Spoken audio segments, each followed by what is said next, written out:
a grabar. Y Juli, bienvenida. Un placer tenerte de nuevo. Gracias por decir sí a este curso que tanto nos gusta ofrecer. Bueno, muchas gracias, Monse. Hola a todos y todas. Buenas tardes, creo, para casi todos. Algunos más temprano que yo, pero bueno, la idea es retomar un poco o profundizar un poco lo que estuvimos conversando la semana pasada y los invito de nuevo a que me interrumpan todas las veces que necesiten, que habiliten los micrófonos y me interrumpan. Porque, bueno, igual voy a intentar seguir el chat, pero al tener la pantalla compartida a veces me cuesta un poquito más.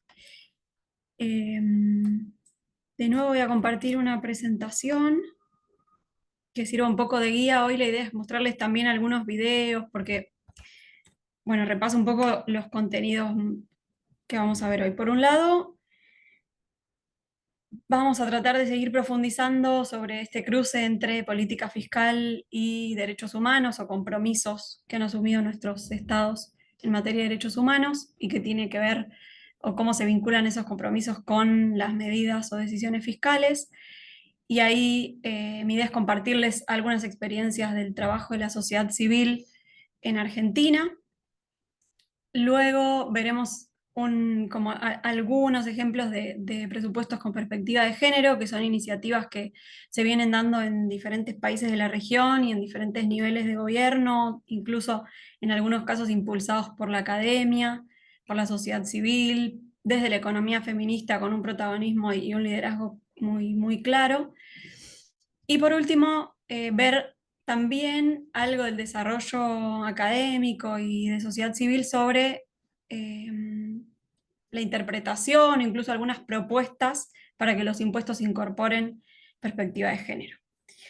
Eh, para empezar, la idea era comentárselos muy rápidamente la semana pasada, pero nos envalentonamos y no llegamos, terminamos conversando bastante sobre otros temas, pero contarles que hay varias guías, plataformas y metodologías de monitoreo y de análisis del presupuesto público, que si bien se desarrollaron en Argentina, hay experiencias similares en otros países de la región, o incluso la parte más introductoria o sí, el marco teórico para pensar cómo hacer esos análisis es replicable sin perjuicio de cuál sea la estructura presupuestaria de cada país o de cada municipio o provincia, porque la verdad es que en nuestros países suelen ser parecidas las formas en que se presupuesta y el tipo de documentos con los que contamos para hacer análisis.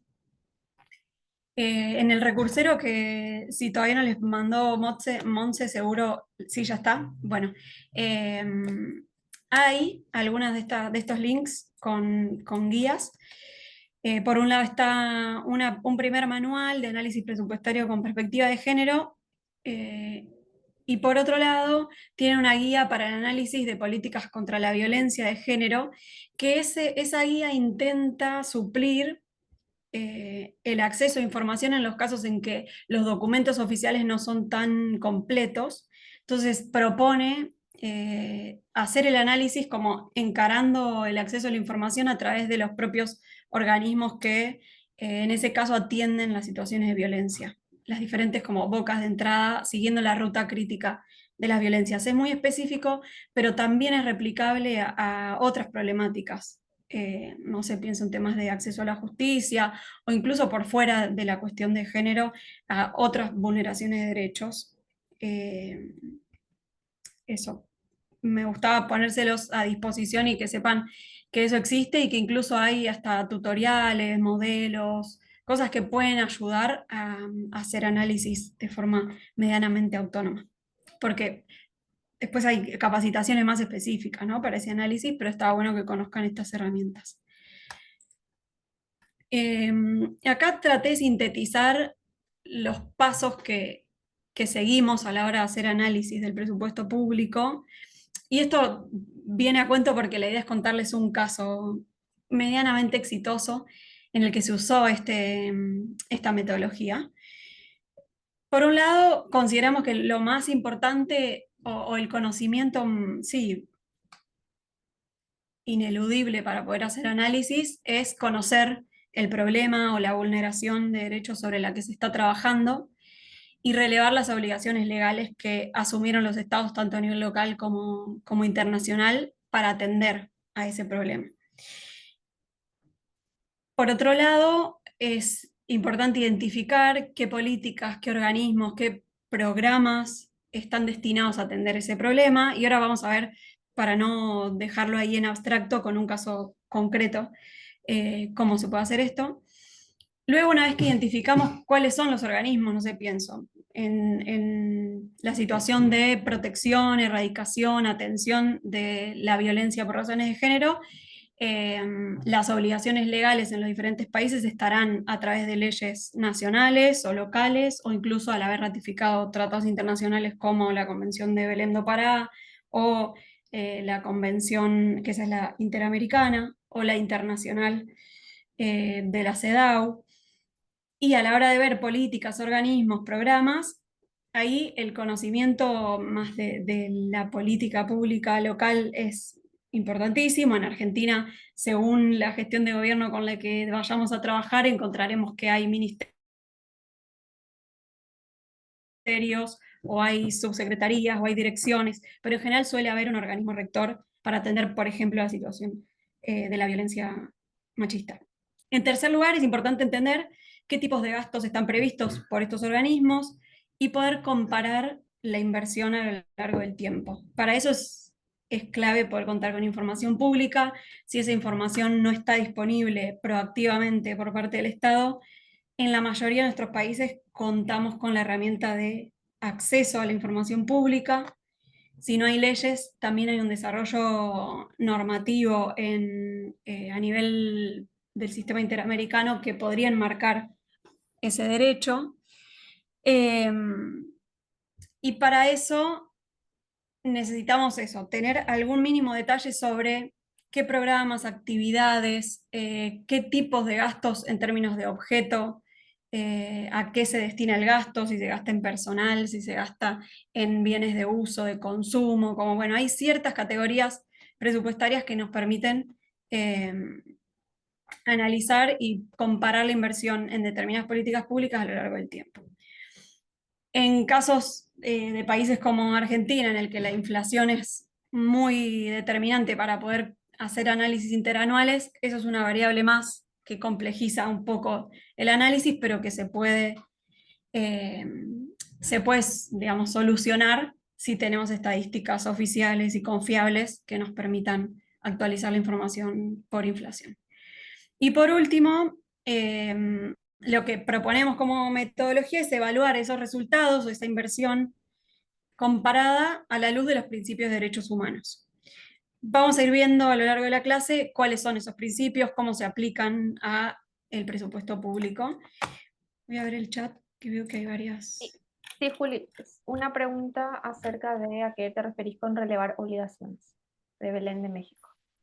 Me refiero a si existen normas locales, nacionales, provinciales, que a través de las cuales los estados se hayan comprometido a implementar políticas públicas. Un ejemplo concreto, en Argentina hay una ley del año 2009 que se llama la Ley de Protección Integral para prevenir, erradicar, sancionar las violencias por razones de género, y ahí se crean una serie de obligaciones como que se implemente una línea de atención telefónica que esté las 24 horas vigente para asistir y asesorar a mujeres que estén transitando situaciones de violencia. Como crear e implementar un plan nacional de acción que sea intersectorial, interministerial, que permita atender la situación desde las diferentes instituciones del Estado. Hacer capacitaciones a funcionarios y funcionarias de los diferentes poderes. A eso me refiero con las obligaciones legales. Si no existe tal ley, estoy hablando de violencias, pero podría estar hablando de el acceso a la educación, de el acceso a la salud, de diversos, digamos, servicios públicos que entendemos, porque los estados han ratificado en muchos casos tratados de derechos humanos, deberían estar en funcionamiento y desarrollo progresivo para garantizar cierto nivel básico de acceso a derechos de toda la población. Eh, Ahí lo que se sugiere hacer es una especie de peinado del marco normativo de cada estado para identificar sobre el problema que queremos analizar cuáles son esas obligaciones. No sé si respondo ahí, Belén, a tu pregunta. Serían obligaciones normativas, legales. Acá claro que el encuadre es muy jurídico porque, bueno, ya saben que soy abogada, pero además la idea de hoy es complementar la clase de la semana pasada con algunos estándares de derechos humanos que nos sirven como herramienta para exigir ciertos avances. No quiere decir que lo que esté escrito en las leyes se cumpla, todos y todos sabemos que eso no es tan sencillo, pero desde mi experiencia en sociedad civil suelen ser herramientas que fortalecen un poco más la incidencia o permiten, sí, generar ciertos avances basados en obligaciones normativas. Y acá el caso que les contaba es un caso que se trabajó desde varias organizaciones de la sociedad civil en Argentina. Luego del primer Ni Una Menos, en el año 2015, hubo un grupo grande de... El Ni Una Menos fue un movimiento, para quienes no saben, que probablemente la mayoría lo conozcan porque después despertó ciertas movilizaciones en otros países de la región también, pero fue una movilización bastante masiva que se dio después de un femicidio en el mes de junio, un poquito antes de los primeros días de junio, en Argentina, que fue de alguna manera incentivado por una periodista que dijo, no podemos quedarnos más en esta situación o calladas, y la mayor parte de las mujeres movilizadas o comprometidas con la agenda de violencias salió a la calle a reclamar con esta consigna. Eh, Fue liderado principalmente por periodistas y organizaciones de la sociedad civil que pusieron muy en agenda la necesidad de que el Estado se haga responsable e implemente políticas públicas que estaban siendo postergadas. Ya les digo, la ley del año 2009 ordenaba al Estado crear, o el propio Estado a través del Congreso había comprometido a crear un plan nacional de acción, y estábamos al año 2015 y todavía no había ni siquiera una propuesta de plan.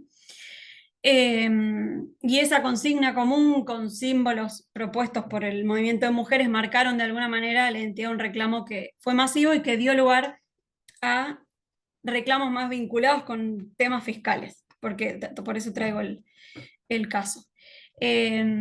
Luego de ese primer Ni Una Menos, se puso en agenda la necesidad de avanzar con un primer plan nacional de acción para erradicar la violencia, y con varias organizaciones de la sociedad civil hicimos una mesa de trabajo en el Congreso Nacional en el marco de la discusión del proyecto de presupuesto que tenía que regir para el año siguiente, discutiendo cuánto valen los derechos de las mujeres. Denunciamos la subejecución del presupuesto que estaba asignado al que era en ese entonces el organismo rector de las políticas de género, que era el Consejo Nacional de la Mujer, y también la insuficiencia de las políticas que existían hasta ese entonces. Y fue en ese contexto que el gobierno nacional anunció la creación del primer plan nacional, pero lo que observamos en esa mesa de trabajo al ver el proyecto de presupuesto es que no había ninguna línea presupuestaria clara destinada al plan, y se reducía el presupuesto destinado al órgano rector de políticas de género. Entonces ahí se trabajó muy uno a uno con diputadas fundamentalmente, y se consiguió que a través de un dictamen en la Cámara de Diputados se identifique una partida para este plan que ya había sido anunciado públicamente, y se aumente el presupuesto destinado al Consejo Nacional de la Mujer. Y así fue que se aprobó la ley de presupuesto. Pasó por diputados, pasó por senadores, pero el proceso presupuestario, según tengo entendido, es similar también en varios países de la región. El Poder Ejecutivo es quien elabora una propuesta en base a anteproyectos que formulan diferentes instituciones de los diferentes poderes estatales. Esa propuesta pasa por los parlamentos según cómo estén organizados las diferentes cámaras. En Argentina entra por la Cámara de Diputados y después tiene que aprobarla la Cámara de Senadores. Eh, pero ya el proceso de distribución, ejecución, rendición de cuentas sobre esa ejecución vuelve a cargo del Poder Ejecutivo. Obviamente el legislativo y el judicial ejecutan su presupuesto, pero es el ejecutivo el que tiene a cargo el resto de las etapas presupuestarias, sobre todo de rendición de cuentas, ¿no?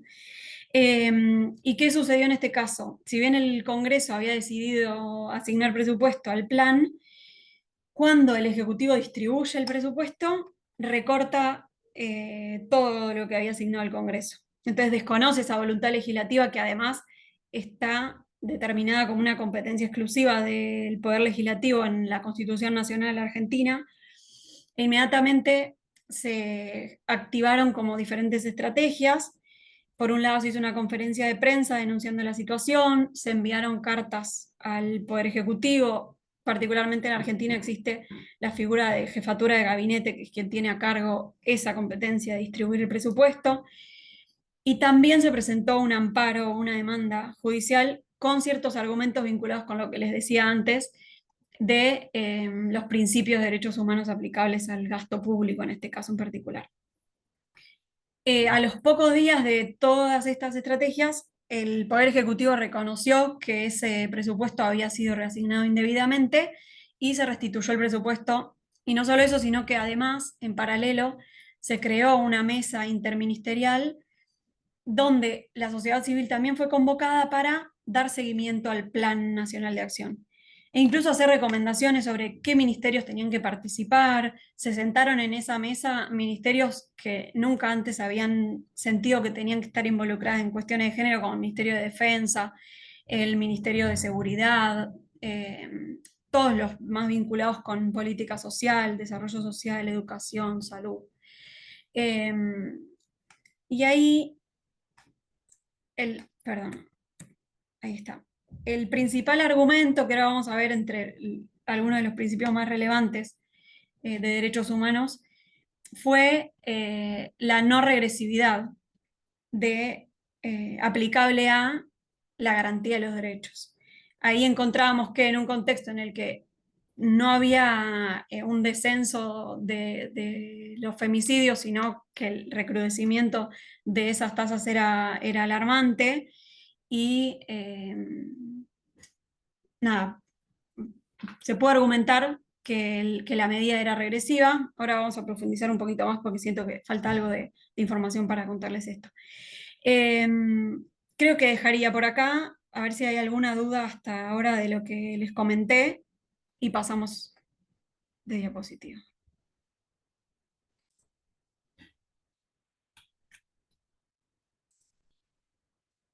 ¿No? Bueno, cualquier cosa Yo me sí interrumpen. quisiera preguntar, perdón, ¿cómo Dale, es esto de buenísimo, hacer vale. el reclamo judicial?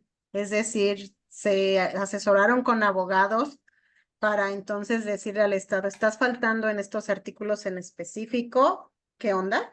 ¿Tienes que Sí, cumplirlos? Ok, sí. gracias.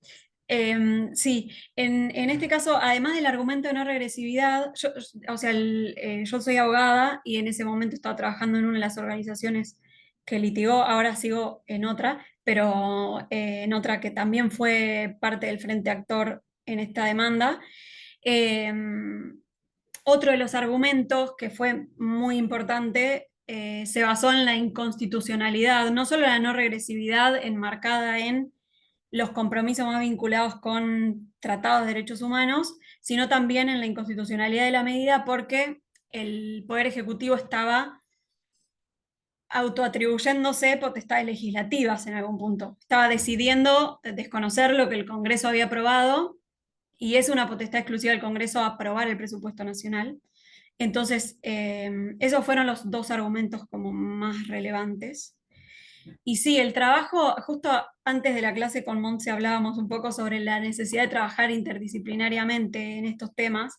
En general se enriquece mucho más si trabajamos diferentes disciplinas, sobre todo por los tecnicismos que tiene la política fiscal, porque muchas veces para las abogadas, los abogados, el tema presupuestario, ni hablar impositivo y demás, presentan muchas barreras, sí, más bien técnicas, que se pueden despejar cuando nos vamos formando o intercambiando en el trabajo con economistas, con contadores, con gente que maneja mejor esos temas. Entonces ahí el equipo estuvo integrado principalmente por abogadas y economistas que hacían el análisis presupuestario. Sí. Eh, y creo que también es súper rico pensar en ese cruce, porque desde la economía feminista creo que el desarrollo es previo al que se ha hecho desde los derechos humanos en el cruce con cómo aplicar la perspectiva de género en la política fiscal. La economía feminista tiene una trayectoria muchísimo más larga, pero que se complementa muy bien con los estándares de derechos humanos que se han ido desarrollando en temas fiscales. Eh,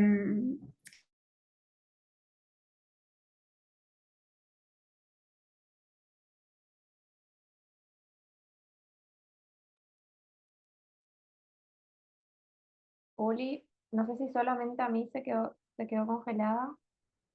¿Alguien me confirma? Sí, sí está congelada. Sí, ¿no? Bueno, ahora la aviso.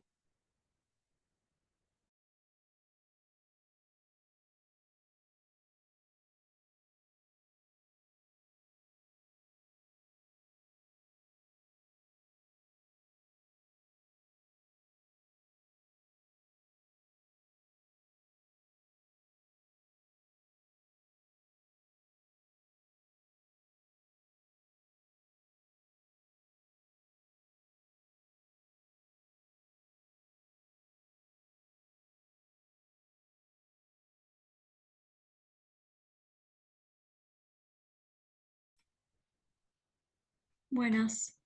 Se me cortó Ahora, internet. ah, sí, justo te estaba escribiendo. Ahí, Sí, ahí espero que funcione. Pero sí, me congelé y dejé de escucharlos y después se cerró el Zoom. no hay problema. U- ¿Ustedes ahí me escuchan bien? Ahora yo te escucho bien. ¿Alguien más Buenísimo. puede confirmar? Creo que sí. Sí, sí te escuchamos bien. Bueno, un poco lo que les decía, no sé si se llegó a escuchar todo, pero respondiéndole a Belén,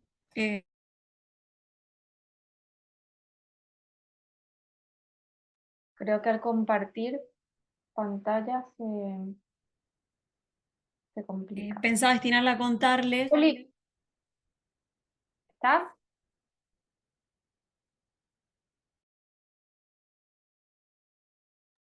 Creo que se volvió a congelar. Sí, ahí le escribo. Inicialmente estuvo. ¿Ahí me Juli, escucha? Sí, Juli, te volviste a cortar. Creo que puedes apagar tu cámara. No sé si probamos sí, así, sí, ahí porque al apago. compartir pantalla se empieza a trabar la conexión. A ver. A ver si apagas y le pesa menos. A ver, ahí probemos. Si se vuelve a cortar, la otra opción que se me ocurre es pasarles el PowerPoint y que ustedes puedan seguirme ahí así. Ahora te escuchamos, ¿Sí? pero si hay alguna dificultad, hacemos eso. Ahora te Bueno, estamos escuchando bien. perfecto. La iniciativa por los principios de derechos humanos en la política fiscal es un proyecto que tiene como una combinación bastante interesante de saberes y ámbitos, digamos, de trabajo, porque hay, por un lado, organizaciones fundamentalmente de derechos humanos que venían tratando de impulsar esta conversación a nivel regional, con algunos informes ante la Comisión Interamericana, audiencias públicas, resaltando la importancia de un poco lo que hablábamos la semana pasada, de mirar con el lente de derechos humanos, de igualdad fundamentalmente a los impuestos, al gasto, a la deuda pública. También hay expertos y expertas que vienen trabajando temas fiscales desde la economía, desde el derecho, incluso desde la sociología, y académicos y académicas también que vienen trabajando estos temas. Sí, el documento de los principios también está en el recursero y les puedo pasar, ahora no lo tengo acá, pero sí les puedo pasar un videíto breve que cuenta un poco esto que les estoy contando y que sintetiza los principios. Entonces acá lo que hicimos fue, hay organizaciones de Brasil, de México, de Argentina, de Chile, seguro me estoy olvidando alguna, pero, y después hay algunas globales. Lo que intento hacer es sistematizar todos los estándares que se fueron desarrollando a nivel internacional por comités que interpretan el cumplimiento de los tratados o el alcance de las obligaciones de derechos humanos, también desarrolladas a nivel regional e incluso con recomendaciones específicas que se fueron haciendo a los estados cuando se analizó cómo venían implementando esos tratados. Y tiene básicamente, estos son los 15 principios. La idea no es que yo les lea todo esto porque ustedes, sobre todo porque tenemos poco tiempo, pero además ustedes pueden profundizar la lectura con el documento, pero algunos de esos los vamos a ver, en particular los que tienen más vínculo con esta clase, como el principio de igualdad sustantiva o igualdad, sí, material y no formal. Ahora voy a explicar un poquito más eso. Progresividad y no regresividad, que algo dije también cuando les conté el caso del Instituto Nacional de las Mujeres en Argentina, y creo que esos dos son los más sí, pertinentes para la clase. Mi idea era compartirles, a ver si internet me ayuda, algo del trabajo de sociedad civil intentando sintetizar y visibilizar este cruce entre presupuesto y derechos humanos con un video que se publicó el año pasado en una alianza de varias organizaciones, que intenta mostrar el vínculo entre las brechas o desigualdades de las que ya hablamos, a las que se enfrentan las mujeres en términos de acceso al empleo, de desigualdad en los ingresos, de desigualdad en la distribución de las tareas de trabajo, de cuidado no remunerado. A ver si ahí funciona. Las mujeres hacen el 76% del trabajo doméstico no remunerado. ¿Ahí escuchan mi audio? Sí, Juli. Y ganan casi el 30% menos que los varones. Además, las mujeres son el 70% de la población de menos ingresos. Trabajar para cerrar estas brechas es un compromiso y una obligación que asumieron muchos gobiernos. Ahora, ¿cómo sabemos que están trabajando para lograrlo? El presupuesto con perspectiva de género nos puede ayudar a tener una respuesta. Ojo, esto no significa tener un presupuesto separado para mujeres o varones o contar cuántos fondos se dedican a unas y a otros. El presupuesto con perspectiva de género es una herramienta que nos permite comprender en qué medida los presupuestos públicos tienden a garantizar los derechos de las mujeres. Ese monitoreo lo deben hacer los gobiernos, pero también lo podemos hacer desde la sociedad civil. Por ejemplo, en el año 2016, varias organizaciones de sociedad civil identificamos que había habido un recorte muy importante de los fondos de los que tenía que disponer el Consejo Nacional de las Mujeres. Entonces hicimos una acción judicial y logramos que se revirtiera esa decisión y se recuperaran los fondos para trabajar por la erradicación de las violencias. El 15 de septiembre el Poder Ejecutivo tiene la obligación de presentar el presupuesto nacional para el próximo año. La Cámara de Diputados lo analiza y tendrá oportunidad de generar cambios. Desde la sociedad civil estamos atentas para hacer acciones de incidencia en ese momento. Bueno, ahí un poco sintetiza lo que ya les conté, y mi idea era usarlo como, sí, introducción, disparador de, a ver, acá quería venir, esto, de qué son los presupuestos con perspectiva de género. Como les adelantaba, desde mediados de los 90, en más de 50 países a nivel mundial, se impulsaron iniciativas a través de gobiernos nacionales, locales o incluso de los poderes legislativos que intentaron empezar a, sobre todo el principal aporte fue darle transparencia a lo que el Estado estaba gastando para reducir brechas de desigualdad, desigualdades que afectan principalmente a mujeres y diversidades.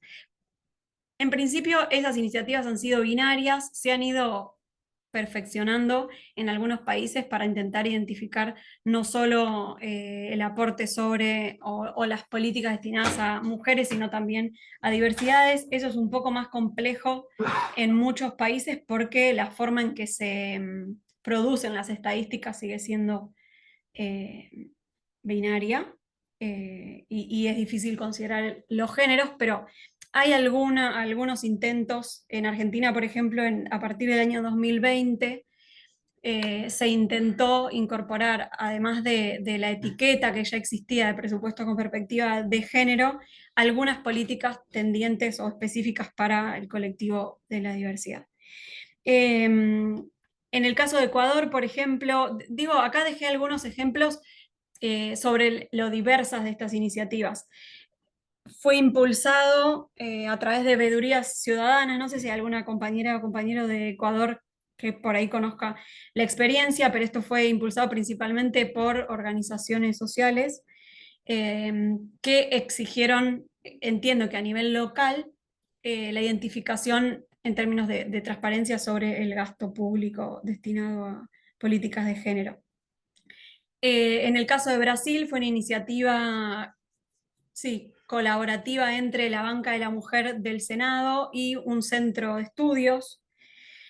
En el caso de Argentina, que es el que más conozco, la iniciativa comenzó como una demanda de sociedad civil porque no podía ver más que gasto destinado a salud sexual y procreación responsable, que era una partida muy claramente destinada a atender cierta problemática, pero no había posibilidad de identificar otros gastos.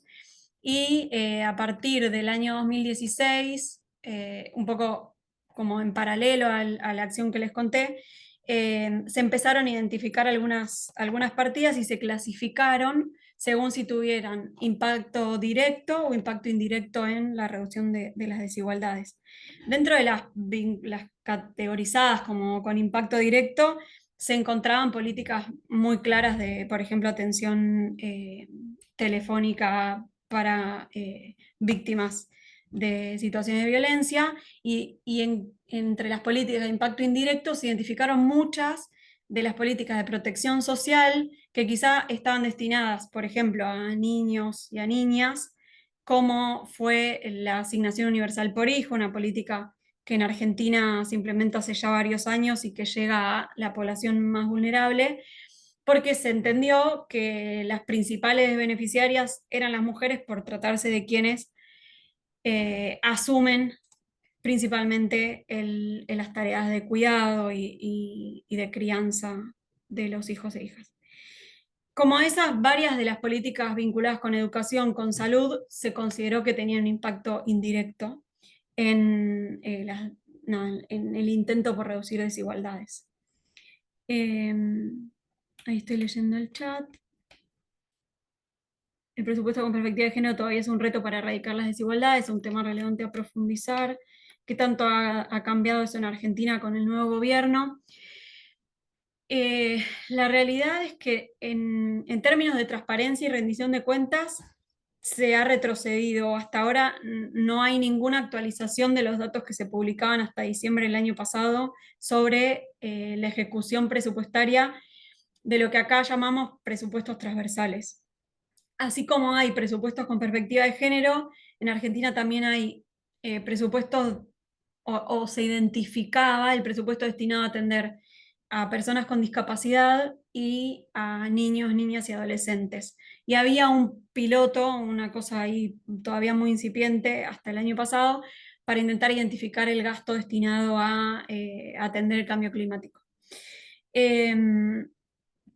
Todos los trimestres, hasta el año pasado, se publicaba un informe que permitía seguir cómo se había ejecutado tanto el presupuesto financiero como el presupuesto físico. O sea, las metas físicas son la forma más, sí, de medir a qué se destina el gasto en términos de bienes y servicios. No sé, pienso, un programa muy claro es el de fortalecimiento de edilicio de jardines de infantes, y ahí las metas físicas son la construcción de jardines. Esa información para cada política pública se publicaba trimestralmente, y eso no se está haciendo. Lo único que se sigue sosteniendo es la publicación automática de un dataset, un Excel, que si conoces la estructura del Estado y el nombre de las políticas que querés monitorear, podés buscarlas y construir artesanalmente lo que antes se publicaba proactivamente. Así que en ese sentido, por ahora sí se ve un retroceso claro. Además de que están paralizadas muchas políticas públicas, como son todas las que gestionaba el Ministerio de las Mujeres, Géneros y Diversidad, y que además muchas están reguladas por ley previa a que exista el Ministerio de las Mujeres. Mismo cuando el caso que les contaba de 2015, ahí no existía ministerio, pero sí había un instituto con algunas políticas a cargo, que todas ellas se encuentran suspendidas, paralizadas, con menos presupuesto que otros años y con una incertidumbre muy grande sobre si hay algún organismo que las va a reactivar y cuándo. Ni siquiera los propios trabajadores y trabajadoras que no han sido despedidos tienen directivas claras sobre qué hacer con esas políticas. Así que la situación es bastante complicada.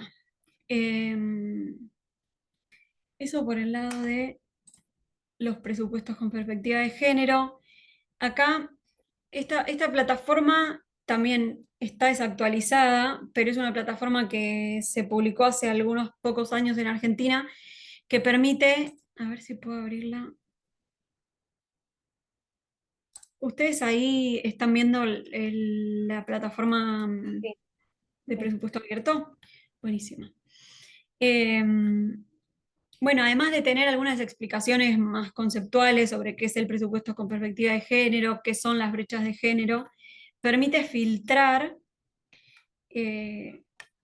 según la estructura, o sea, el organigrama del Estado. Las jurisdicciones son lo que acá llamamos ministerios o secretarías, direcciones, y los programas es la forma, sí, más clara de clasificar el gasto, porque es muy lineal con el nombre de las políticas públicas en Argentina.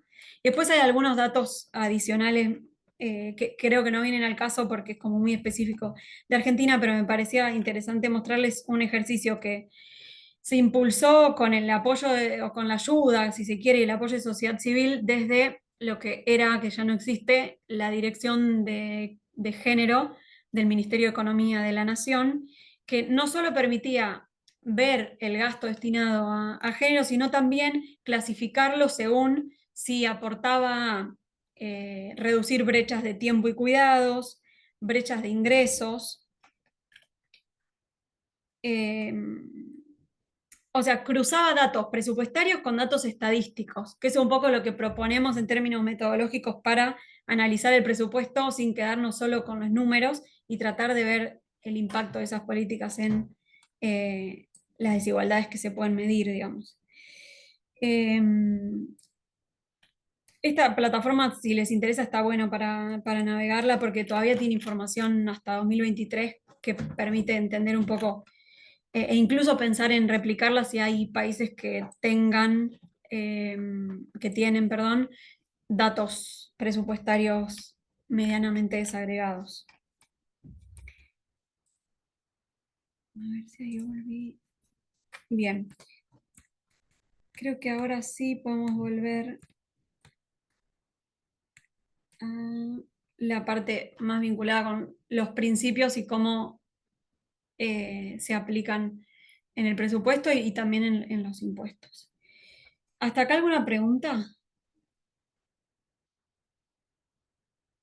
Bueno, cualquier cosa. ¿Se viene escuchando bien, Montse? Perfecto. Bien, pues me aparece un cartel de que mi conexión es inestable, pero espero que siga así entonces. Por el momento bien. Bueno, uno de los principios más importantes que un poco anticipaba es el de igualdad y no discriminación. Los estados, al ratificar algunos tratados como el Pacto Internacional de Derechos Económicos, Sociales y Culturales, de Derechos Civiles y Políticos, que son los más viejos y más, con más adhesión, creo, de parte de nuestros estados, pero también la Convención Americana de Derechos Humanos y las convenciones específicas como la de Belém do Pará, o para prevenir y sancionar todas las formas de discriminación contra la mujer, incluso otras específicas, como las de discapacidad, niñez, discriminación racial, etcétera, tienen este principio como uno de los más importantes a la hora de ver si se cumplen o no los derechos. Y cuando indagamos un poco qué significa este principio, vemos que el mayor desarrollo se ha ido dando a través de entender que no alcanza con que los estados se comprometan a garantizar la igualdad en términos formales o que esté escrita en nuestras constituciones, en nuestras leyes, sino que debe materializarse en las políticas públicas, en las políticas fiscales, y por eso es que hablamos de igualdad sustantiva, que para poder lograrla se requiere de acciones afirmativas o de discriminación positiva. Se pueden ejemplificar como más fácilmente a través de, no sé, pienso en los cupos a la hora de acceder al empleo. O en términos presupuestarios, el Comité de los Derechos del Niño sobre todo ha desarrollado mucho este concepto al decir que no alcanza para decir que estamos cumpliendo con el principio de igualdad y no discriminación con que se asigne el mismo presupuesto para garantizar la educación, o sea, la misma cantidad de dinero, ¿no? Por jurisdicciones o provincias o distritos, porque en muchos casos, según la capacidad o los recursos con que cuentan las familias o los grupos poblacionales, a veces los estados tienen que asignar más presupuesto en algunas zonas que en otras, tienen que compensar las desigualdades estructurales de nuestras sociedades. Acá la base o el entendimiento previo para definir a la igualdad sustantiva es que nuestras sociedades son desiguales, de base no arrancamos todos con los mismos recursos o los mismos, sí, fundamentalmente los mismos recursos, y el Estado para poder nivelar esa situación tiene que, a través de su política fiscal, estudiar la situación de su población y elegir cómo distribuir el presupuesto, por ejemplo, para poder garantizar el acceso a derechos de quienes no cuentan con recursos para poder acceder a ellos. Y en muchos casos una asignación presupuestaria inadecuada o insuficiente puede significar una discriminación indirecta e incluso requerir una revisión del proceso a través del cual se obtienen los recursos y se ejecuta el gasto público. Se piensa en un caso de acá, de la ciudad de Buenos Aires, en el que la justicia entendió que la forma en que se estaba gastando el presupuesto destinado a la educación de nivel inicial era discriminatoria porque se estaba gastando más en los barrios con índices de necesidades básicas insatisfechas más elevados, o sea, se estaba gastando de forma desigual, en lugar de destinar más presupuesto a quienes más requerían de la intervención del Estado para acceder a la educación, se está destinando más en los barrios más ricos, básicamente. Y ese argumento se construyó de la forma en que les conté que se analiza el presupuesto, y se cruzó con este principio, y ahí, a través de ese caso, se logró que el gobierno de la ciudad cree un plan para la construcción de jardines de infantes en los barrios en los que había más demanda de vacantes escolares. Pienso en este cruce de herramientas, ¿no? Eso por el lado del principio de igualdad y no discriminación. Luego, mi idea era contarles que esto no solo se aplica al gasto público, sino también a la recaudación o fundamentalmente a los sistemas impositivos. La inclusión de un enfoque de género o el análisis incluso desde la economía feminista de los impuestos ha permitido mostrar que si bien aparentemente muchas políticas tributarias parecieran ser neutrales, en realidad tienen sesgos de género que probablemente no podamos decir que son discriminaciones o afectaciones directas del principio de igualdad, pero sí indirectas. Y por eso, en muchos casos, se ha recomendado, no sé, pienso en el Comité de los Derechos Económicos, Sociales y Culturales, recomendó a muchos países de la región, Argentina es uno, que revise la forma en que recauda los impuestos, porque podría generar inequidades, discriminaciones, al beneficiar un poco lo que hablábamos la semana pasada sobre los gastos tributarios, los privilegios fiscales, por beneficiar a sectores concentrados de la economía, que en muchos casos además están masculinizados. Y entonces esos sesgos de género parecerían ser claros si cruzamos los principios con las estadísticas o los datos sobre ingresos y sobre quienes repercuten en mayor o menor medida el pago de los impuestos. Y ahí los principios que les comentaba de derechos humanos en la política fiscal, al relevar los estándares, muestran que una finalidad de la política tributaria debería ser promover la igualdad sustantiva de género y lograr una distribución más justa del poder económico. Ahí me es un poco inevitable pensar en el contexto argentino en el que todo lo que tiene que ver con los avances que se han ido dando en la interpretación a través de los órganos de tratados son cuestionados hoy abiertamente por nuestro presidente como algo ideologizado.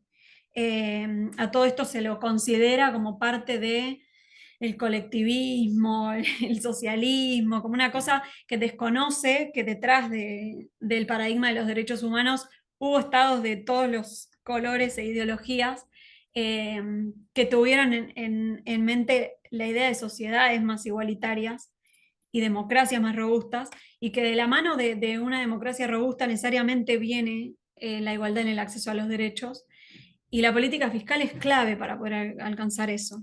Voy a mirar el chat. Descompensar la desigualdad estructural en la economía feminista y la sociedad del cuidado se debe tener presente para las orientaciones y políticas desde el marco de los derechos humanos. Sí, estoy de acuerdo. Bueno, hay un concepto que también es sumamente relevante a la hora de estudiar los impuestos, es el concepto de capacidad contributiva. En la concepción como tradicional de este concepto, se refiere a una determinada suficiencia económica para aportar al sostenimiento de los gastos del Estado, de la vida en sociedad. Y si bien esta capacidad no se puede observar directamente, para eso se estima o se usa la manifestación a través de transacciones mercantiles, monetarias, que compramos, que tenemos en términos de propiedad. Todo muy vinculado con eso, la posibilidad de consumir o de tener bienes, inmuebles, muebles. Pero no está, hasta ahora, no está considerado dentro de este concepto otros aportes que se hacen por ahí no monetizados a la sociedad, como el trabajo no remunerado, que mayormente recae sobre las mujeres y diversidades. Muchas veces, por esta misma situación que ya venimos hablando, de la desigualdad estructural, hace que se invisibilice el aporte que las mujeres hacen a la economía del cuidado, a la economía en general a través de la economía del cuidado. Ahí también hay algunos estudios interesantes sobre que intentan estimar el valor del aporte de la economía del cuidado a la economía general de los países. El caso de Argentina se los puedo compartir, de hecho se hizo desde lo que fue la Dirección de Economía y Género en el Ministerio de Economía. Y creo que también acá es interesante contarles que se viene desarrollando desde la economía feminista, incluso desde el paradigma o el movimiento de los derechos humanos, una idea que complejice un poco más este concepto de capacidad contributiva. Ahí cito a dos autoras, pero hay varias otras que vienen trabajando en este sentido. Noelia Méndez Santolari es argentina y Andrea Larios Campos es mexicana. Proponen que si se ampliara la forma en la que se concibe la capacidad contributiva para poder dar cuenta de esa contribución económica que realizan los cuidados remunerados y no remunerados, que no obedecen necesariamente a la lógica mercantil que antes les decía, se podría equilibrar esa balanza y dar cuenta de la posición acreedora que las mujeres tienen en términos de aporte a la vida en sociedad, y también qué pasa con otros actores sociales que en algún punto, si lo ponemos en términos monetarios, evaden el aporte que les corresponde hacer en términos de aportar a la sostenibilidad de la vida, básicamente. Esto tiene obviamente todo un trasfondo más vinculado con los reclamos históricos del feminismo, pero me pareció interesante traerlo también, porque es un aporte clave de la economía feminista en temas de impuestos. Y acá tengo otro videíto, a ver, que creo que está bueno también, de nuevo, es sobre Argentina, pero la realidad es que la composición de los impuestos, como vimos la semana pasada, con algunas diferencias, es bastante parecida, y lo comentaban algunas compañeras creo que de Centroamérica, e incluso Belén de México, que el IVA en nuestros países es muy importante y lamentablemente no se han tomado medidas para personalizarlo y hacer que no sea tan desproporcionado el aporte de los sectores de menores ingresos. A ver si ahí se escucha. La recaudación de impuestos no contempla la desigualdad de género. Lo primero que tenemos que saber es que todo impuesto se cataloga como progresivo o regresivo. El IVA es un impuesto regresivo porque implica un esfuerzo desproporcionado en relación de los que menos tienen a los que más tienen. No importa la riqueza que tengas, vas a pagar lo mismo, porque el impuesto se define por producto, no por consumidor. A su vez, los sectores de menores ingresos están feminizados. 7 de cada 10 personas del grupo poblacional más pobre son mujeres, y esto lo llamamos la feminización de la pobreza. En cambio, los impuestos como bienes personales o el impuesto a las grandes fortunas es pagado únicamente por las personas ricas, por ende se consideran impuestos progresivos. Ahora bien, de las 10.000 personas que pagaron el impuesto a las grandes fortunas, el 74% son varones, y a esto lo llamamos masculinización de la riqueza. Del total que se recauda por impuestos, casi la mitad lo compone el IVA, que es más que bienes personales y ganancias juntos. Por lo tanto, podemos decir que tenemos un esquema impositivo regresivo. La regresividad del sistema tributario en términos de ingresos tiene además sesgos de género. Por eso es que necesitamos de impuestos equitativos que puedan erradicar esa desigualdad en vez de reproducirla.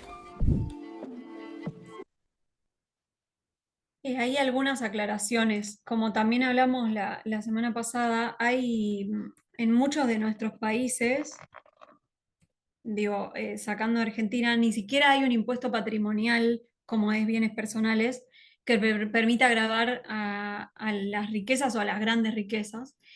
Y el impuesto que menciona ahí Candelaria en el video, del impuesto a las grandes fortunas, o acá se llamó aporte solidario extraordinario de las grandes fortunas, fue temporario, se aplicó como con la excusa de la pandemia y del esfuerzo que tenían que hacer todos los sectores de la sociedad para poder enfrentar esa crisis económica, pero no existe más, y fue muy difícil instalarlo.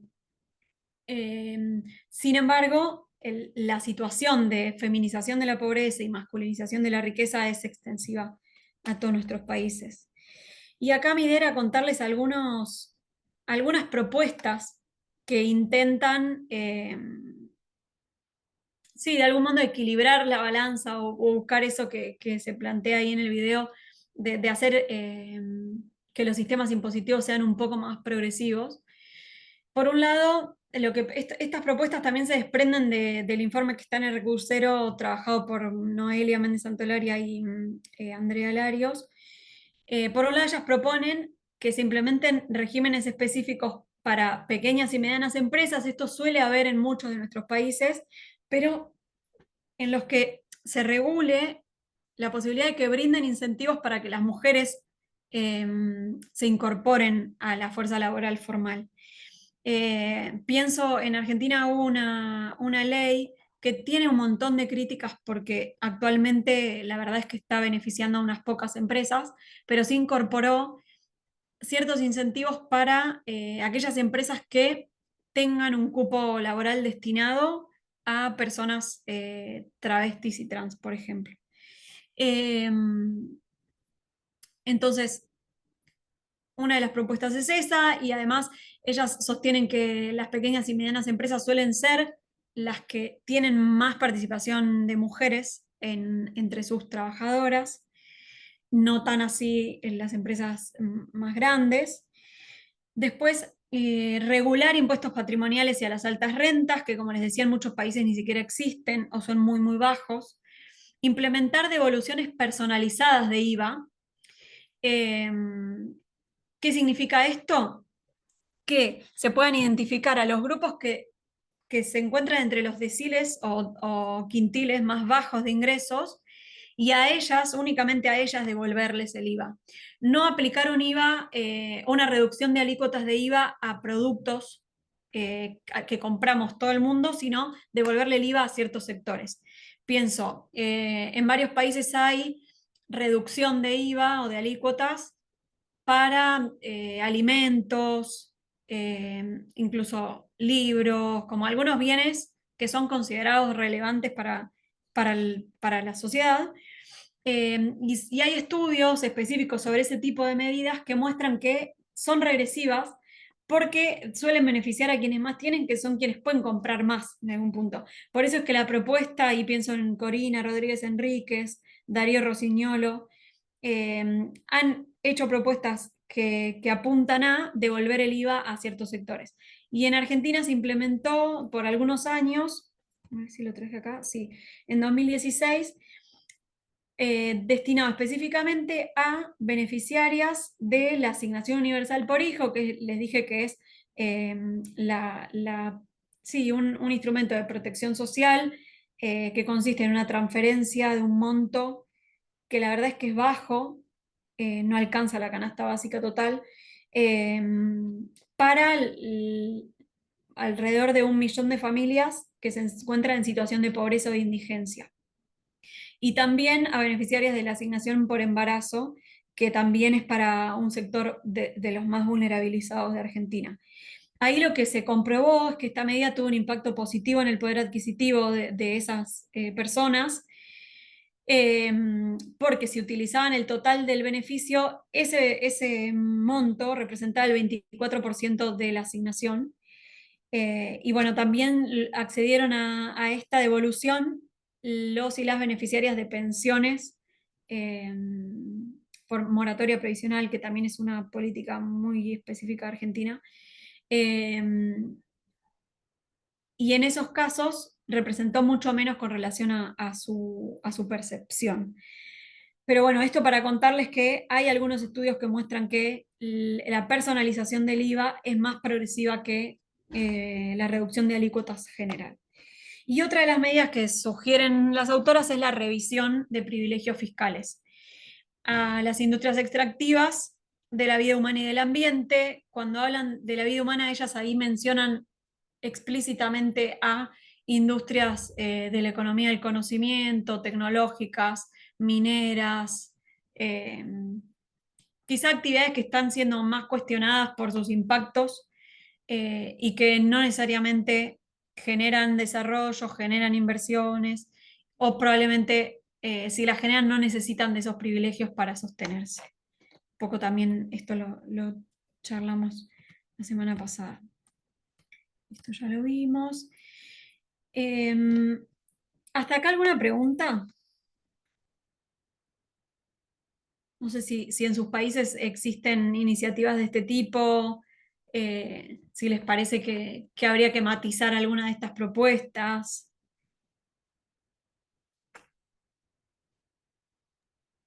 Si quieren intervenir a viva voz también es bienvenido. De esa manera animada. Bueno, bueno, entonces vimos el principio de igualdad y no discriminación, con especial foco en el concepto de igualdad material y no necesariamente solo igualdad formal, y esta idea de que a través de la política fiscal se pueden realizar acciones afirmativas y los estados tienen esa obligación de en algún punto nivelar la balanza a través del gasto y de los impuestos. Otro de los principios, a ver el chat. Belén, buenísimo. ahí también yo estoy a disposición para que luego, si necesitan acceso a algún documento o quieren profundizar en algún tema, me escriban y charlamos, les comparto lo que tenga. Porque sé que son conceptos nuevos y que por ahí vamos muy rápido, pero que todos se pueden profundizar, hay desarrollo académico, incluso de sociedad civil sobre todos estos temas que por ahí les puede servir. Bueno, y luego, aparte del principio de igualdad y no discriminación, otro principio que es sumamente importante para temas fiscales es el principio de máximo uso de los recursos disponibles.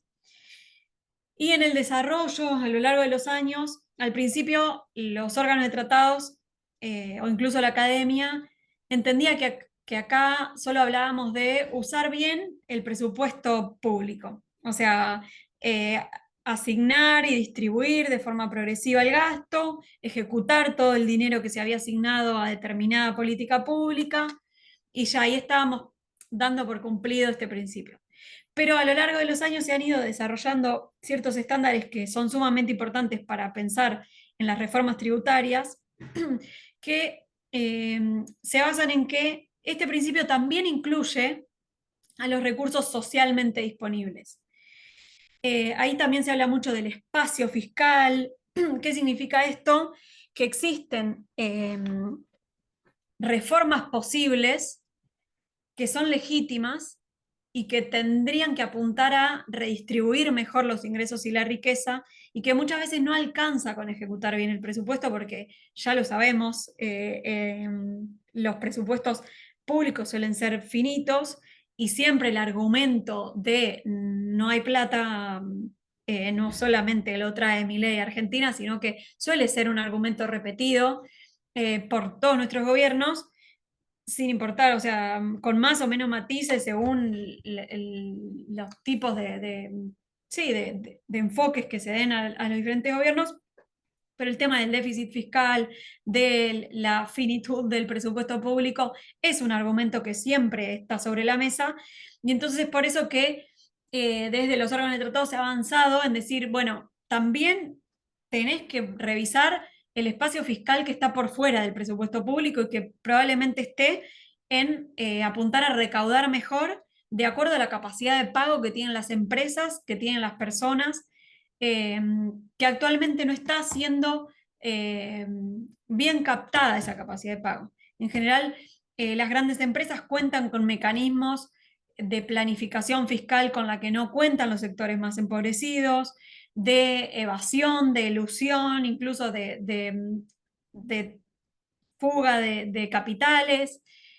Obviamente que esta situación, que esto es súper complejo porque no solo requiere de reformas tributarias locales a nivel de los estados nacionales, sino también de cooperación internacional, de cooperación regional, que han habido algunas iniciativas espasmódicas de algunos gobiernos, como por ejemplo el año pasado el gobierno colombiano convocó a la cumbre para crear un pacto fiscal regional que apunte a tener una tributación más sostenible, más inclusiva, donde los estados de América Latina y el Caribe puedan ponerse de acuerdo para tener menor competencia en términos de cómo se definen los impuestos y dónde los pagan fundamentalmente las grandes empresas, y que cada estado pueda recaudar mejor. ¿Por qué traigo esto? Porque necesitamos reformas en dos planos, en los planos nacionales, pero también en los planos de arquitectura financiera regional e internacional, ¿no? Y ahí las medidas que les contaba antes van muy en línea con lo que han recomendado los órganos de tratados, en términos de revisar privilegios, de hacer más progresivo el IVA, de recaudar mejor a través de impuestos patrimoniales e impuestos a los altos ingresos. Y cuando se compara lo que sucede en nuestros países con los países modelo, como son los países nórdicos, escandinavos, donde hay un poco más de igualdad en el acceso a derechos también, se ve que hay una mayor recaudación de impuestos a los ingresos e impuestos patrimoniales, y tienen menos participación los impuestos regresivos como el IVA o a los consumos. Ni hablar que tenemos diferencias de todo tipo, idiosincráticas, de democráticas, bueno, muchas diferencias, pero eso es a los que se apunta en términos de cómo diseñar estructuras impositivas que sean un poco más progresivas. Después el rol de la fiscalización, del control de parte de las administraciones tributarias también es fundamental, y ahí los principios de derechos humanos en la política fiscal traen algunas directrices, algunas guías que se orientan justamente a esto, a que haya más cultura fiscal, y ahí el rol escapa al propio Estado, tiene que ver también con la ciudadanía, con la sociedad civil, con generar mayor información sobre para qué se recauda, en qué se gasta, y obviamente que la corrupción de nuestros países es un factor muy negativo para generar esa cultura fiscal.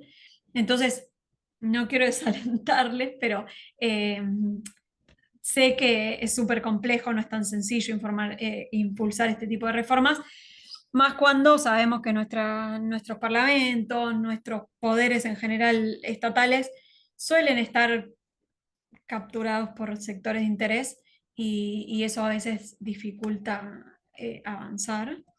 Voy a ver el chat.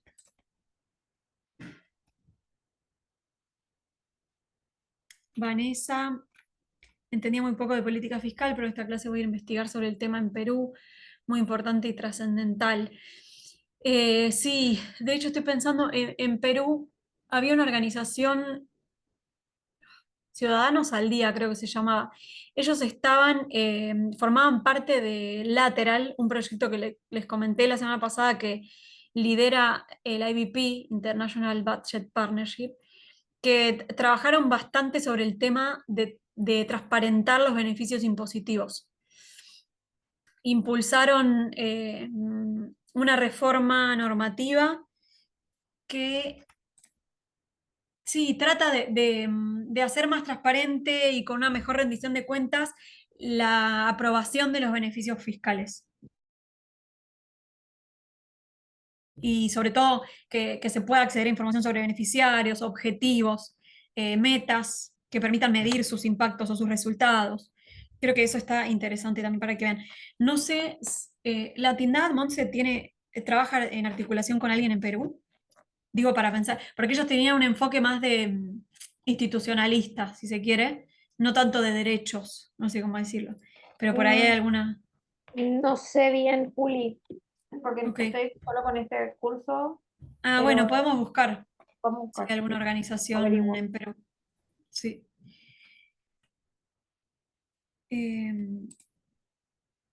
Bueno, y ahí también algo que está en el recursero, pero me parecía interesante que todas y todos conozcan. En el año 2017, a iniciativa de la Tindad, de la Fundación Ebert, o FES, de algunas organizaciones más, hubo una reunión en Bogotá en la que se firmó una declaración que de alguna manera incorpora muchos de estos principios que estuvimos hablando y habla sobre la política fiscal y los derechos de las mujeres. Trae este principio del máximo uso de los recursos disponibles para la región y dice todos los recursos se deben maximizar para invertir en servicios públicos de calidad, sensibles al género, la economía del cuidado y la protección social de calidad.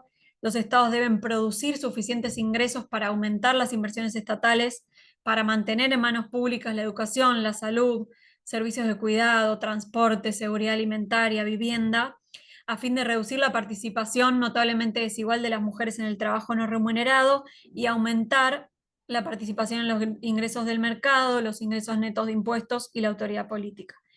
Incluso hay varios estudios, bueno, esto pienso que es interesante que lo lean, es bastante sintético, pero trae un montón de sí, lineamientos que sería bueno que los estados tengan presente. La verdad es que es algo que no sucede como querríamos, sobre todo en algunos países, pero que está bueno porque condensa varios de los principios que les conté y es regional. Ay, se me fue lo que les iba a decir. Pensé en algo y se me fue de la mente. No, sí, esto era lo que decía decir. Que hay varios estudios, por ahí no son muchísimos, pero sí hay varios que muestran o hacen costeo de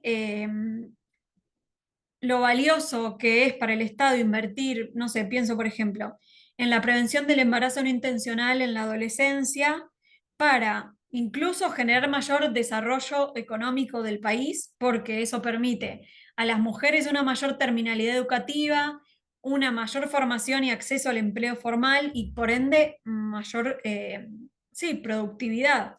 Entonces ahí también creo que es interesante el trabajo que se ha ido haciendo articuladamente entre diferentes profesiones y sociedad civil y academia, incluso la llegada en muchos países al Estado de los feminismos para producir evidencia que muestre que no es en vano invertir en protección social, sino que redunda en mayor desarrollo económico para los estados. Y eso busca un poco el cruce entre la economía feminista, la política fiscal y los derechos humanos. Y creo que este es bueno, que me quedan 2 principios más, no quiero aburrirlos, y estamos con el tiempo justo, pero otro de los principios también lo adelanté al contarles el caso del Instituto Nacional de las Mujeres, es el principio de progresividad y no regresividad. Este principio es bastante clave cuando hablamos de políticas públicas, sobre todo políticas sociales, porque los estados al ratificar estos tratados que mencionaba, se comprometieron a avanzar en la toma de medidas en general, pero financieras en particular, para pasar del contenido mínimo de acceso a derechos al contenido pleno, o sea, no retroceder e ir avanzando en la garantía de los derechos o en el acceso a los derechos en condiciones de igualdad. Para ser adecuadas esas medidas, tienen que ser deliberadas, tienen que ser idóneas, estructurales, permanentes. Ahí hay cierto desarrollo sí, más conceptual sobre qué significa todo esto, pero básicamente está enmarcado en un principio que creo que está bueno, que estuvo desarrollado muy bien hace poquito por la relatora o la experta independiente sobre deuda y derechos humanos de Naciones Unidas, que ya habla de legitimidad fiscal, que implica participación ciudadana, entendimiento de temas fiscales, acceso a información. A veces esto suena utópico, pero creo que es posible caminar hacia ese sentido. Este principio se puede ver muy claramente cuando contamos con información sobre las variaciones interanuales en el gasto. Esto que les mostraba, haber podido identificar en el caso del Instituto Nacional de las Mujeres que había un recorte presupuestario o que incluso la asignación que se estaba previendo era menor a la de otros años, nos permitió argumentar que no se cumplía con este principio de progresividad y no regresividad. Exactamente, Atilla Waris es ella. Está buenísima ese último informe, creo que es de hace unos meses. Porque creo que nadie antes había hablado de legitimidad fiscal. El resto de los principios más vinculados con este último que viene de transparencia, participación, rendición de cuentas, acceso a información, está muy bien sintetizado en el principio de legitimidad fiscal. Ahí mi idea es mostrarles un último videito para retomar un poco el tema de deuda que lo charlamos la semana pasada y hoy no llegamos a profundizar mucho, pero viene a cuento del informe de Atilla. Sí, es genial, coincido con Rafaela. A ver si podemos ver este. Porque por defecto se... Austeridad, ¿les suena? Que los estados... A ver si puedo... Voy a cargar de nuevo. Ajuste, austeridad, ¿les suena? Que los estados y los bancos centrales tomen dinero prestado no es una novedad, pero hay algo que tenemos que poner sobre la mesa. El endeudamiento público afecta a los derechos humanos y en particular los derechos de mujeres, lesbianas, travestis, trans y no binarias. ¿Y esto por qué sucede? Vamos a concentrarnos en uno de los aspectos. Porque la deuda a menudo se paga a expensas de la inversión social. Por ejemplo, cuando los presupuestos públicos se dirigen al repago de la deuda y sus intereses. Cuando el Estado se retira de la inversión social en áreas sensibles como la salud, la educación, las prestaciones sociales, las familias tienen que asumir esos gastos de manera privada. Eso produce que muchas familias se tengan que endeudar y que paralelamente crezca el trabajo no remunerado que las mujeres ya realizamos en las casas de manera gratuita. A ese trabajo no remunerado, las mujeres les dedicamos 6,4 horas por día, mientras que los varones le dedican 3,4. Por eso hablamos de que la deuda recae particularmente en las mujeres. Por eso la deuda necesita más que análisis técnicos, necesita un enfoque de derechos humanos y perspectiva de género.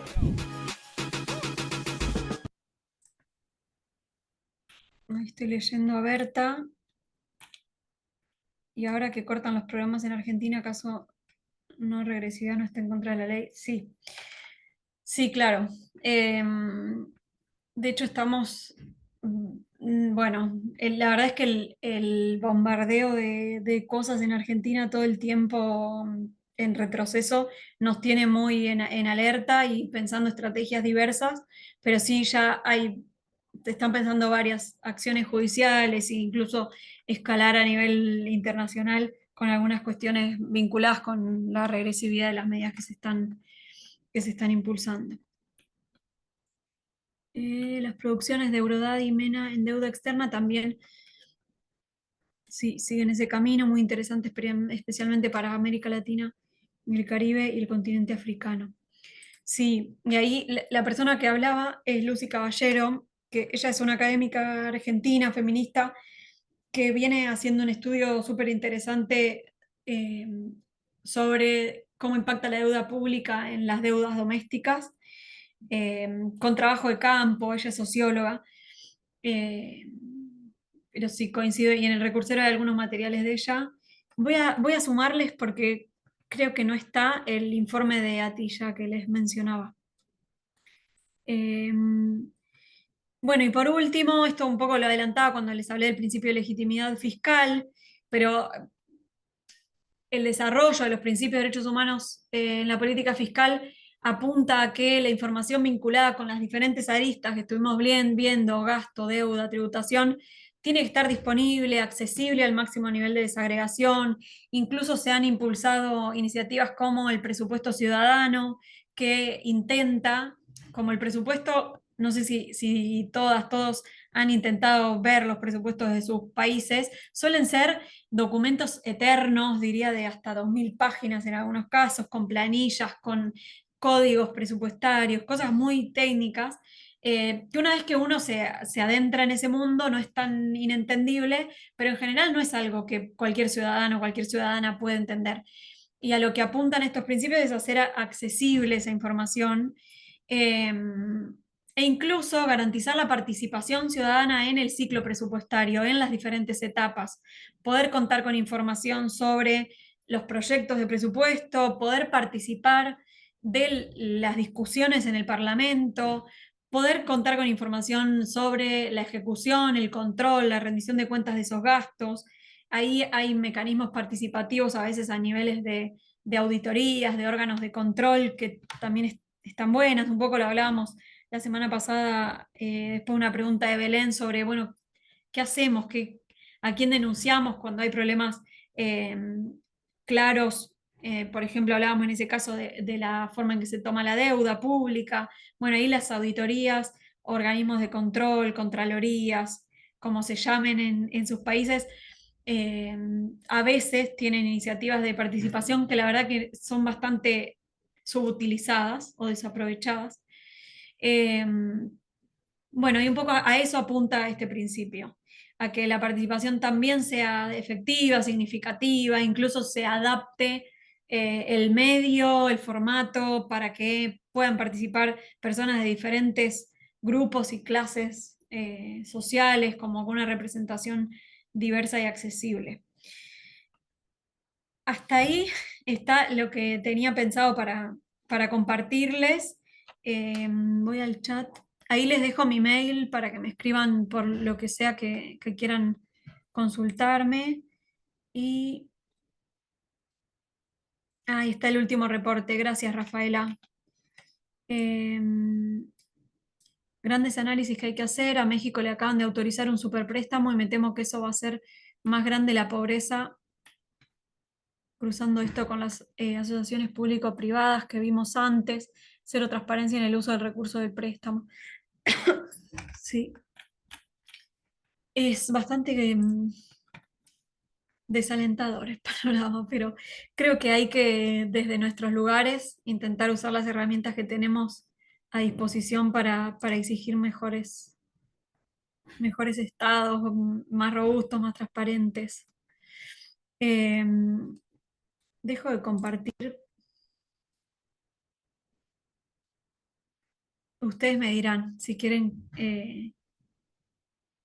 charlar algo más o estamos bien. Capaz ahora que dejaste de compartir la camarita funciona.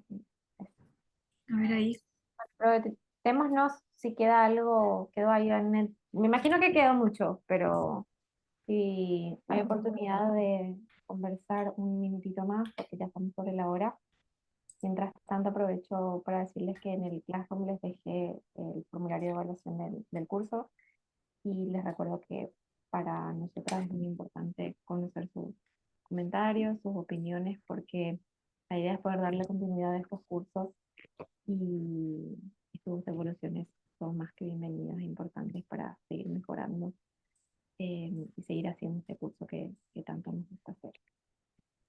Mientras se van animando, si acaso quieren hacer alguna otra consulta, les recuerdo que nos encontramos el próximo miércoles. Esta ya es la última sesión formal del curso. El próximo miércoles nos encontramos en el foro de cierre.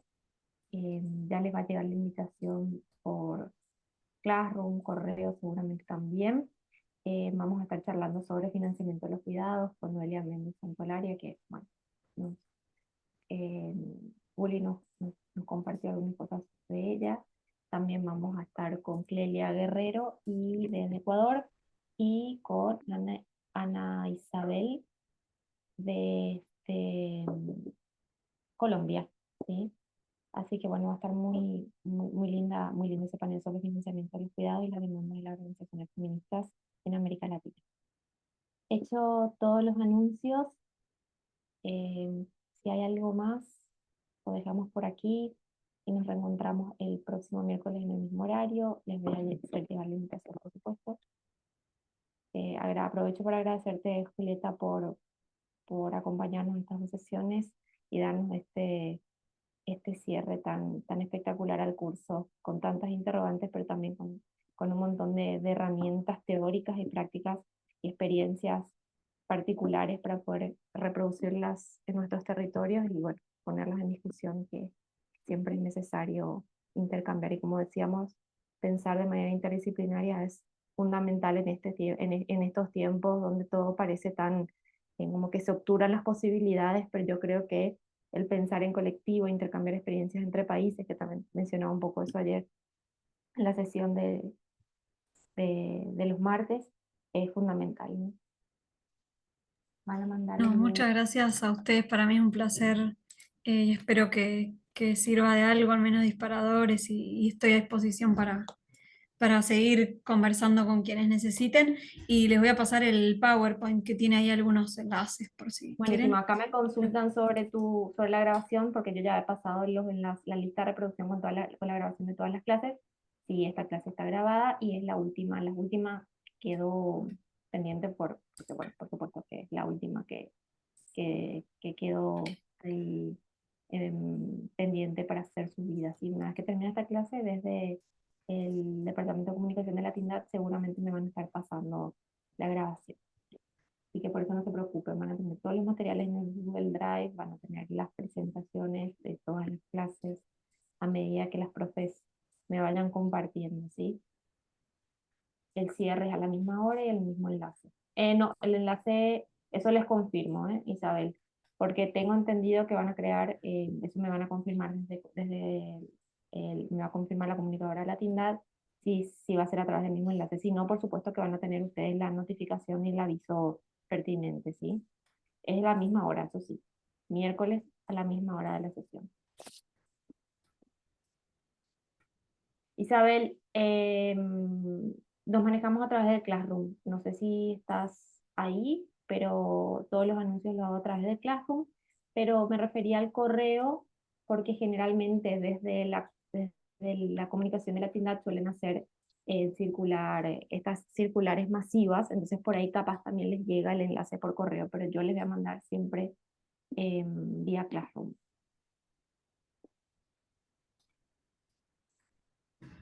¿Alguna consulta adicional? Bueno, ahí te agradecen mucho por la claridad, por toda la información. Bueno, Muchas muchas gracias. gracias. Que A tengan lo que me buen sumo, resto de semana. a lo que me sumo. Muchas gracias, Gracias. Juli, un placer, ¿eh? Y nos Muchas vemos, gracias. nosotros nos reencontramos el próximo miércoles, ¿sí? Muchas gracias por tanto. No, por favor, que descansen y será hasta la próxima. Hasta pronto.